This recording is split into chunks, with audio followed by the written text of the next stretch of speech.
मैं बोल नहीं रहा था बिल्लो लेडी संगीत में गया था। बिल्लो कह रहा women in Islam conference. Bilawal Bhutto 2 minute के लिए शाहरुख खान बन गए, हकलाने लगे किरण। अगर उन्होंने ये बात की है तो मैं यही कहूंगा कि शुक्र है कि उन्हें ये बात जल्दी समझ आ गई। तो बिलावल भुट्टो को कोई शर्म करनी चाहिए। तो हमारे तो हर अकल के नाखून तब आएंगे अगर हम अपने नेशनल इंटरेस्ट बेस पे डिसीजन, हमारा हर डिसीजन डॉलर बेस होता है, नेशनल इंटरेस्ट बेस। जय हिंद दोस्तों। पाकिस्तान के विदेश मंत्री बिलावल भुट्टो जरदारी हाल ही में न्यूयॉर्क में इंटरनेशनल वुमेन्स डे के आयोजित प्रोग्राम में शिरकत करने अमेरिका गए थे। फिर वे यूएन के दूसरे इवेंट में गए। Foreign Minister of Pakistan, Bilawal Bhutto Zardari is here. He was here in New York first to attend the international commemoration of International Women's Day and Pakistan in its capacity of OICC. जहां उनसे अब्दुल हमीद नाम के पत्रकार ने Palestine और कश्मीर के बारे में सवाल किया कि क्यों पैलेस्टीन का मुद्दा यूएन में प्रेजेंट है और कश्मीर का मुद्दा यूएन से एब्सेंट है। आइए देखते अब्दुल हमीद का एग्जैक्टली क्वेश्चन क्या था। Thank you, Mariam. Thank you, Minister. Thank you, Ambassador. My name is Abdul Hamid Sayam from the Arabic daily Al-Quds Al-Arabi. I appreciate your link between the suffering of the people of Kashmir and the people of Palestine. As you know, both issues started after the inception of the United Nations. One started UNSO as a UN truce organization on Mugib in Pakistan and India. So it's almost we have the similar history. There are some Security Council resolutions that deal with the issue of Kashmir and similar with Palestine. However, the difference that the issue of Palestine is very present. It's almost every month we discuss it. There is discussion here, different, sometimes presidential statements, sometimes resolution. But the issue of Kashmir is absent from the United Nations. How could Pakistan bring this issue back to the core of the deliberation of the United Nations? Thank you. उसके जवाब में बिलावल ने कहा कि it's an uphill task.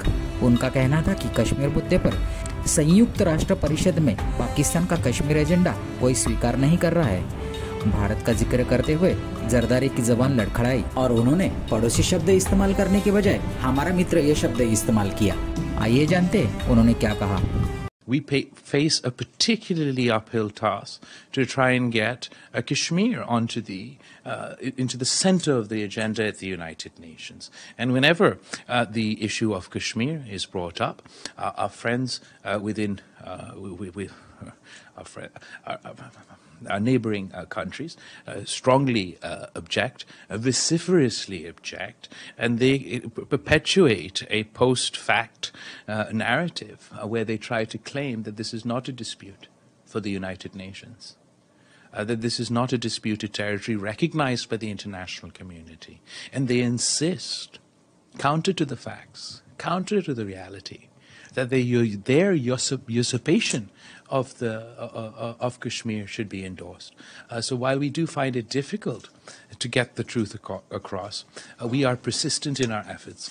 And at every opportunity, be it at the UN Security Council or at various events that I attend or address or chair, I do make the effort not only to mention। इस पर इमरान खान ने भी अपनी सियासत चमकाई।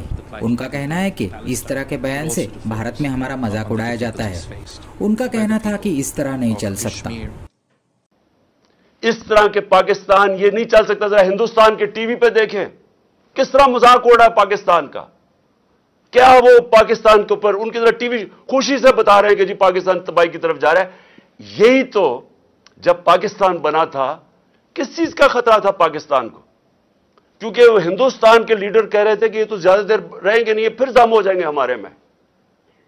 उनका शुरू से यह था। तो पाकिस्तान तो इसलिए बना था कि हम एक आजाद मुल्क बनना चाहते थे।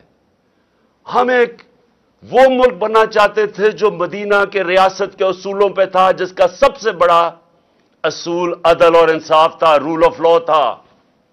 सब कुछ आ गया, रूल ऑफ लॉ ही नहीं आया। आइए देखते बिलावल भुट्टो के इस स्टेटमेंट पे मेजर गौरव आर्या जी क्या कहते हैं। बिलावल भुट्टो 2 मिनट के लिए शाहरुख खान बन गए, हकलाने लगे किरण। इस टाइप का उन्होंने कर दिया मामला। गलती से भारत को दोस्त बोल दिया, फिर नेबर बोल दिया, फिर एम्बैरेस हो गए। मैं बोल नहीं रहा था बिल्लो लेडी संगीत में गया था, याद है मैंने 2-3 दिन पहले वीडियो में बोला था कि लेडी संगीत में पहुंचा था। हाँ, बिल्लो कह रहा women in Islam conference and commemoration of the first Islamophobia day. तो बिल्लो रानी ने गलती से पहले इंडिया को फ्रेंड बोल दिया, फिर गलती से बोला कि नहीं फ्रेंड नहीं, नेबर नेबर नेबर नेबर। इस तरीके से बिल्लो ने बात आगे बढ़ाई है। बिलावल भुट्टो के स्टेटमेंट के बारे में रिबाहा इमरान के शो में ताहिर गोहरा जी ने जो एनालिसिस किया है वो सुनते हैं। पाकिस्तान कश्मीर के नैरेटिव को उस तरह नहीं माना जा, क्या कहेंगे कि हिंदुस्तान के नैरेटिव को मान लिया गया है जिस पर कश्मीर पर अब ज्यादा बातें नहीं हो रही, ऐसा कहना है बिलावल भुट्टो का। आप इस बारे में क्या कहेंगे कि क्या वाकई कि हिंदुस्तान के मतलब मामलात को या उनके नैरेटिव को कश्मीर से रिलेटेड मान लिया गया? इत्तेफाक से मेरी बिलावल भुट्टो की स्टेटमेंट पे नजर नहीं पड़ी। अगर उन्होंने ये बात की है तो मैं यही कहूंगा कि शुक्र है कि उन्हें ये बात जल्दी समझ आ गई। और ये बात वो है कि जो आज के हवाले से नहीं है। मुझे आप बता दीजिए कि पाकिस्तान का जो नैरेटिव है कश्मीर के हवाले से कब उसको एक्सेप्ट किया गया? यूएनओ ने भी कभी उसको एक्सेप्ट तो नहीं किया। अब जब बिलावल भुट्टो ये बात कह ही रहे हैं कि भाई हमारे मौक़िफ़ को कोई नहीं समझता, तो बिलावल भुट्टो को कोई शर्म करनी चाहिए कि ये इतनी insulting language prime minister Narendra Modi के लिए इस्तेमाल कर रहा था पिछले दिनों। और so much so I was so shocked to hear his father's interview with Naseem Zahra last week. उन्होंने भी प्राइम मिनिस्टर नरेंद्र मोदी के लिए वही इंसल्टिंग जुबान इस्तेमाल की, मिस्टर जरदारी ने भी। तो मैं ये सोच में पड़ गया कि इनकी बातें कौन फिर सीरियस लेगा जब ये इतना इनका इंसल्टिंग एंड अनडिप्लोमेटिक एटीट्यूड है। जब वो प्राइम मिनिस्टर नरेंद्र मोदी को बुचर ऑफ गुजरात इस तरह के घटिया लफ्ज कहते हैं, तो फिर इनको भारत के साथ अपने तल्लकात बेहतर होने की कोई उम्मीद नहीं होनी चाहिए, क्योंकि इस तरह के घटिया रेटरिक के बाद आपकी कोई जो है तल्लकदारी नहीं बन सकती। इंडियन नैरेटिव कोई इंडियन नैरेटिव नहीं है, वो तो सीधा सीधा एक नैरेटिव है कि भाई आप हमें साबित करके दिखा दें कि ये कश्मीर कैसे आपका हुआ। क्योंकि अगर कश्मीर की हिस्ट्री पे जाएं, जिस तरह मतलब जो रीसेंट हिस्ट्री है उसमें गुलाब सिंह की बात हो, या जिस तरह कश्मीर का इल्हाक किया गया भारत के साथ जब पार्टीशन हुई उसके फौरन बाद नेहरू गवर्नमेंट के ज़माने में, तो उसमें तो कश्मीर का कोई नैरेटिव है ही नहीं। वो तो एक एस्टैब्लिश्ड फैक्ट है कि भाई ये एक हिस्ट्री यूं चली थी। लेकिन फिर finally prime minister Narendra Modi की सरकार ने अगस्त 5, 2019 को आर्टिकल 370, 35A उन दोनों को रिवोक किया और वो मुकम्मल तौर पर जम कर लिया भारत की रियासत में। तो लेकिन भारत में जो ऑटोनॉमी रही वो एक इंटरेस्टिंग सूरत हाल थी और तरह की। पाकिस्तान में जो ऑटोनॉमी रही और अब भी है वो उसकी एक इंटरेस्टिंग सूरत हाल कुछ और तरह की है। लेकिन मैं फिर कंक्लूड करता हूँ इस सवाल पे अपनी बात को कि अगर बिलावल भुट्टो को ये रियलाइजेशन हो रही है कि हमारे नैरेटिव को कोई नहीं मानता, तो उनको ये सोचना है कि उनके नैरेटिव में क्योंकि जान नहीं है, उनके नैरेटिव में चूंकि किसी किस्म का वजन नहीं है, तो इसलिए उनके अपने भी नहीं मानते, कोई भी नहीं मानता। आइए देखते हैं साजिद तारर जी अपने क्या राय रखते हैं। को खत्म कर देनी चाहिए। मोहम्मद बिन सलमान और ईरानी जो हैं उनको समझ आ गई है कि आगे जाना चाहिए, तो ये हमारी लीडरशिप को क्या समझ आएगी या हम इससे कोई होश के नाहुल लेंगे? चीमा साहब, मैं 3-4 एंगल डिफरेंट डिस्कस करना चाहता हूँ। हमारे तो हर अकल के नाखून तब आएंगे अगर हम अपने नेशनल इंटरेस्ट बेस पे डिसीजन लेंगे।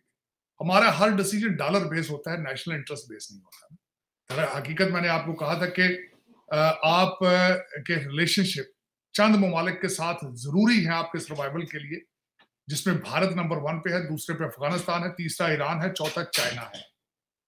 आपके फ्यूचर में आगे बढ़ने के लिए इनके साथ रिलेशनशिप नॉर्मल होना अशद जरूरी है। लेकिन वो तब होता है अगर आप नेशनलिस्ट हो, आपकी तवज्जो कौमी, आप पाकिस्तान के बारे में फैसले करें। और अगर फैसले अपने जातियात के मामले में हो और लूट के दुबई, लंदन, टोरंटो जाना हो, तो फिर ये डिसीजन कौन लेगा? आज आप लावारिस हैं, आज आपका कोई वाली वारिस नहीं है, आज आपका ना कोई आपकी हुकूमत है, सूबे आप अलग डिसीजन ले रहे हैं।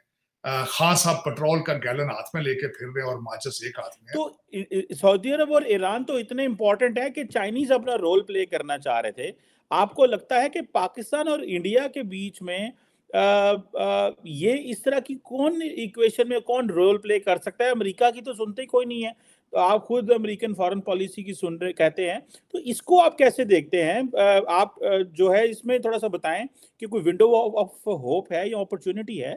उसमें मैं दो बताना चाहूंगा। सबसे पहले इसको इस तनाजर से देखना होगा आपको कि इंडिया और भारत के अगर रिलेशनशिप ठीक होते हैं तो तीसरी कौन सी ऐसी पार्टी है जिसको इसमें से फायदा हासिल? कोई नहीं। अगर आपके रिलेशनशिप भारत के साथ ठीक होते हैं, चाइना नाराज हो जाएगा आपके साथ। अगर आपके रिलेशनशिप अच्छा, दूसरा आपको मैंने बताया था कि अब हालात अमेरिका के इंडिया के साथ ऐसे हैं कि अब आप जो भी आपने अमेरिका से बात करनी है वो भारत से वो पूछ के आपसे बात करेंगे, क्योंकि उनका इन्फ्लुएंस इतना ज्यादा है, लाभी इतने ज्यादा है। दूसरी एक बात सबसे बड़ी बात है, किसे आप अपने बॉर्डर से बाहर क्या जाएं, आपके अंदर ही ये विल मौजूद नहीं है भारत के साथ रिलेशनशिप बेहतर किए जाए। आपने हमेशा भारत के साथ दुश्मनी और प्रोपेगेंडा से इसके पीछे पैसा बनाया, और चीफ जस्टिस ने भी मौका गवा दिया, उन्होंने जाना था। उस पर भी बात करता हूं, उस पर बात। चीमा साहब, दर हकीकत बात यह है कि आज तक आपने भारत के साथ हालात इसलिए खराब रखे हैं कि आपका डिफेंस का बजट बढ़ा है। आपने एक हवा बना के रखा है कि हम आपके अगर 7 लाख फौज ना हुई, भारत आपको खा जाएगा। अभी भारत के जहाज इस्लामाबाद के ऊपर आ जाएंगे, आज ये हो जाएगा, आज ये हो जाएगा। ये आपका हिस्सा था इसका फॉरेन पॉलिसी कि एक हवा बना के रखना है, 22 करोड़ लोगों को डराना सुबह शाम भारत से। This was your policy. अब वो पॉलिसी किस तरह खराब है? अब मैं आपसे मेरा एक क्वेश्चन करना चाहूंगा। वाजपेयी साहब यहां आए, बहुत ज्यादा पॉलिटिकल कैपिटल रिस्क पे लगा कर आए।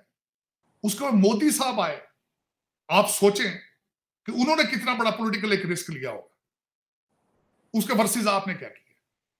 ये मेरा क्वेश्चन मार्क है आपसे।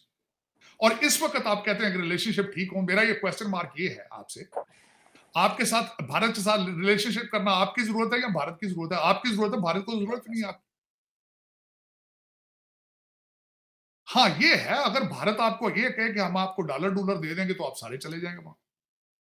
भारत आपको ये कहे जी आ जाओ, तो हम लंदन में दुबई में आपको पैसे दे देंगे तो आप देखेंगे फौरन सारे चले जाएंगे शाम तक। लेकिन वो नहीं देते, वो क्यों? जरूरत नहीं उनको क्या जरूरत है आपकी?